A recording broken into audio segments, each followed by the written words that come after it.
తెలుగు రాష్ట్రాల్లో ముఖ్యంగా తెలంగాణ వాళ్ళకి ఎల్లమ్మ బ్యాక్ స్టోరీ అందరికీ చాలా బాగా తెలుసు. అయితే వైడర్ సర్కిల్లో సినిమా పర్స్పెక్టివ్లో స్టోరీ తెలియాలి కాబట్టి ఒక 1-2 మినిట్స్లో ఆ స్టోరీ చెప్పే ప్రయత్నం చేస్తాను. మనకి సప్తర్షుల్లో ఒకరు జమదగ్ని, ఆయన భార్యే రేణుకాదేవి. ఆవిడ మహాపతివ్రత. ఎంత పతివ్రత అంటే జమదగ్ని గారు మహాశివ భక్తుడు. ఆయన రోజు శివుడికి అభిషేకం చేయాలంటే ఈవిడే నీళ్లు పట్టుకెళ్ళిస్తూ ఉంటుంది. ఎలా?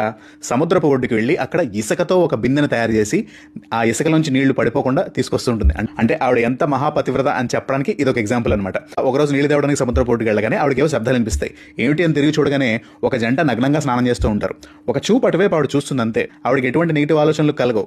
సరే అని నీళ్లు పట్టుకుని ఆవిడ వెనక్కి వస్తుంది. కానీ ఇంటికి వచ్చిన తర్వాత జమదగ్ని గారు చూసేటప్పటికి ఆ ఇసుక పాత్రలో నీళ్లు ఉండవు అనమాట. ఆయన మహాముని కాబట్టి, ఆయనకి దివ్య దృష్టి ఉంది కాబట్టి ఏం జరిగిందో చూసి ఆయన కోపం వస్తుంది. ఈవిడింత మహాపతివ్రత అయ్యండి వాళ్ళని చూసి ఒక్క క్షణం అలా అబ్జర్వ్ చేయడం అనేది ఆయనకు నచ్చదు.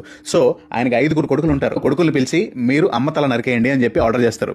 ఒక్కొక్క కొడుకు వస్తూ ఉంటాడు. నేను అమ్మతల నరకలేను నాన్నగారు అని చెప్పి క్షమాపణ చెప్పి వెళ్ళిపోతూ ఉంటారు. అయితే 5వ కొడుకు మన దశావతారాల్లో ఒకటైన ఎవరు? పరశురాముడు. పరశురాముడు వచ్చి నాన్నగారు ఏంటి ఇటువంటి ఆర్డర్ ఇచ్చారు, అమ్మ తల నరకడం ఏంటి? ఈయన సప్తర్షుల్లో ఒకడు. కారణం లేకుండా ఏది చెప్పడు కాబట్టి అమ్మగారి తల నరకడానికి సన్నద్ధమైపోతాడు. రేణుకాదేవి గారికి ఎక్స్ప్లెనేషన్ ఇచ్చుకునే టైం ఉండదు. ఈలోపు ఇదంతా జరిగిపోతూ ఉంటుంది. కాబట్టి సిచ్యువేషన్ ని అవాయిడ్ చేయడం కోసం ఆవిడ ఏం చేస్తారంటే పరిగెట్టడం మొదలు పెడతారు. పరిగెడుతూ ఒక కొండ ప్రాంతంలోని తండాకు వెళ్ళిపోతారు. అక్కడ పరశురాముడు పొరపాటున వాళ్ళ అమ్మగారు అనుకుని ఒక స్త్రీ తల నరికేస్తాడు. ఆ స్త్రీ పేరు ఎల్లమ్మ. అయితే వెనకాల నుంచి నాన్నగారు వచ్చి చూస్తుంటారు అసలు ఏం జరుగుతుంది, వీడు నేను చెప్పిన ఆజ్ఞ పాలించాడా లేదా అని చెప్పేసి. అయితే నాన్నగారు చెప్పిన ఆజ్ఞ నేను ఇంకా పాలించలేదు, అయ్యో నేను వేరే వాళ్ళ పొరపాటున వేరే వాళ్ళ తల నరికేసానే అని చెప్పి ఈలోపు రేణుకాదేవి గారిని పట్టుకుని ఆవిడ తల కూడా నరికేస్తాడు. నాయన 5గురిలో నేను చెప్పింది నువ్వు ఒక్కడే చేసావు, నీకేం వరం కావాలో కోరుకో అని అడుగుతాడు. అప్పుడు నాన్నగారు అమ్మగారి తల నేను నరికేశాను, ఇప్పుడు మళ్ళీ ఆ తల తీసుకొచ్చి ఆవిడని బతికించే మార్గం ఉంటే ఆ వరం ఇవ్వండి అని అడుగుతాడు.